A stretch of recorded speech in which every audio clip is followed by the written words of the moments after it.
Now, the stage is set in Germany for the 48th G7 meeting. Most world leaders have arrived, and like most high-stakes summits, a Russian invasion of Ukraine and climate change are the two agendas of the G7 summit. And our principal diplomatic correspondent Siddhant Sibbal spoke with Klaus Milke from Foundation 20 and Christoph Bals from the NGO Germanwatch. In this exclusive interview, they spoke about the issues of food security and energy resources in this time of war. Listen in.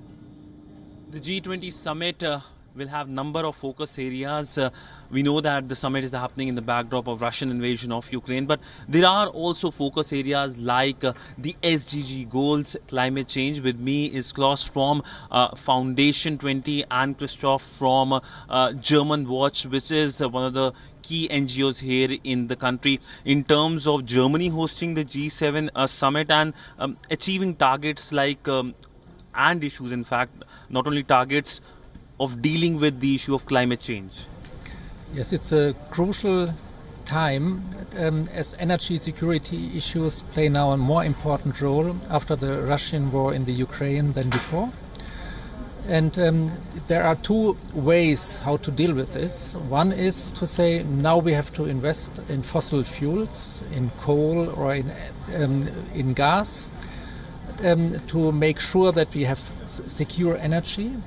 The other way could be to say now renewable energies and energy efficiency are far more competitive than before. How to do it, what is a green and sustainable growth? That is a very important issue for India, as we know.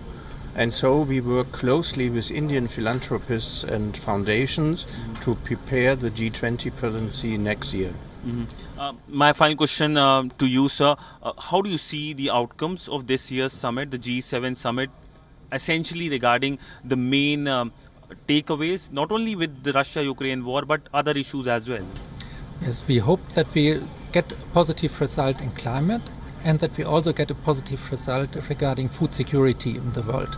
But the main point now should be that those G7 countries announce for the poorer countries in the world that they give enough grain to the world market, grain which is now used for biofuel, grain which is now used to feed their own life, their own animals in the country.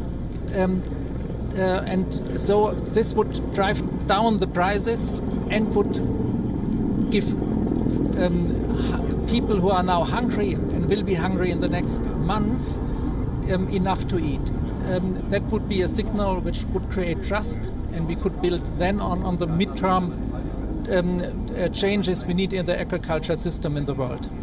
Well, thank you so much, sir, for speaking to WION, and of course live coverage from the G7 summit venue continues on WION on the big takeaways and of course its implication for the broader world. With video journalist Siddhant Sibbal for WION in Germany. WION is now available in your country. Download the app now and get all the news on the move.